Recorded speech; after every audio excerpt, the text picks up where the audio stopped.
ஆண்டவராய் இயேசு கிறிஸ்துவுடைய வாழ்க்கையில அவர் இந்த பூமிக்கு வந்தவருடைய நோக்கம் பாவிகளை ரட்சிக்கும்படி அவர் கிறிஸ்து இந்த உலகத்திலே வந்தார் என்று சொல்லப்பட்டிருக்கிறது. இன்னைக்கு சோத்திர மனிதனை நாம் எடுத்துக்கொள்வோமானால் ஒவ்வொரு மனிதனும் பலவிதமான பாவங்களுக்கு மனிதன் அடிமையா இருக்கிறான். இந்த அடிமைத்தனத்தில் இருந்து விடுதலை பெறுவதற்கு எத்தனையோ முயற்சிகளை செய்தாலும் அவருடைய வாழ்க்கையில சோத்திர விடுதலை பெற முடியவில்லை. இன்னைக்கு அநேகர் குடிப்பழக்கத்துக்கு அடிமையா இருக்கிறாங்க.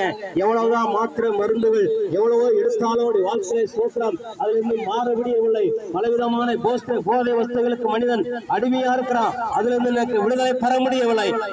ஆண்டவராய் இயேசு கிறிஸ்து இந்த நாட்களில் எப்பேற்பட்ட பாவியாக இருந்தாலும் அந்த பாவத்திலிருந்து விடுதலை கொடுக்கக்கூடிய தெய்வமா இருக்கிறார். அது மாத்திரமல்ல பாவ மன்னிப்பை கொடுக்கக்கூடியவராக இருக்கிறார். இயேசு கிறிஸ்துவின் ரத்தம் சகல பாவங்களை நீக்கி நம்மை சுத்திகரிக்க சொல்லப்பட்டிருக்கிறது. இன்னைக்கு மனிதன் சோத்திர பாவம் மன்னிக்கப்பட வேண்டும் என்று பலவிதமான புண்ணிய நதிகளுக்கு பலவிதமான